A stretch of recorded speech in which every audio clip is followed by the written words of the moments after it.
Hey, what's up everybody? Thanks for clicking on the video. David Pendleton here covering hole number 2 of the spring major tournament. This is going to be our rough bump Goliath shot. I'm going to pause the video. What am I doing? I'm going to pause the video here because hole number 2 is really important to talk about from a strategy perspective, because it's a hole that if you're going to win the tournament, you probably have to pick up the hole in one here. All right, so here's the deal. I went 3 practice tokens to get multiple wind angles dialed in. However, the game was not being kind. It gave me 3.2 mile per hour wind, 3.4, and 3.5 mile per hour wind on my 3 practice shots. Those wind strengths are too similar. So on the second replay, I'll show you on the second replay what happens. So here's 3.5 mile per hour wind. I want you to notice with the Goliath, we're going to put just a little bit of top spin on the ball just to make sure that we get the ball to the pin.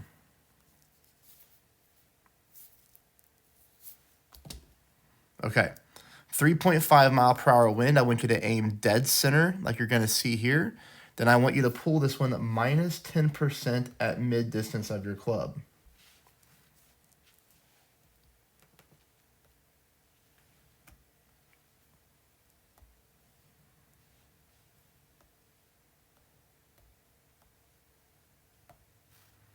You'll see here that we get a dead center hole in one. Now, like I said, the game was not giving me any higher wind and it was not giving me any lower wind.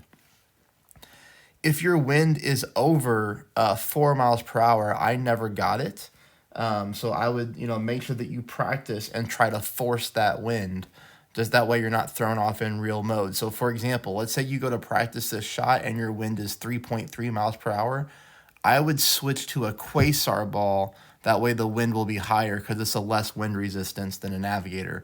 Just in case you take your navigator to real mode and you get hit with that wind. Now, what I did here is on shot number 2, you're going to see I have 3.7 mile per hour wind again. This was my second time getting this wind strength. So I went ahead and swapped out to a power 5 ball to really bring down the wind, just to show you how this shot will differ if you get low wind. So notice here I'm doing the same top spin, but this time, instead of aiming dead center, I'm going to move my target over just a hair to the left-hand side. You can see here that my ball guideline is almost dead center, but you get a good look at it right here. I'm just favoring the left-hand side of the pin.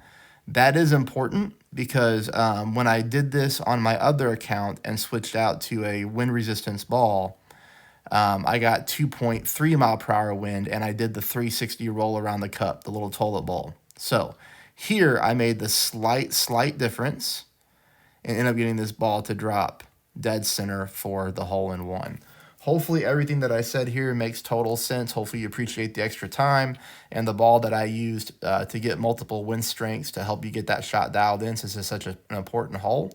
Please subscribe. Please hit the thumbs up. I'll see you soon for hole number 3. Thank you.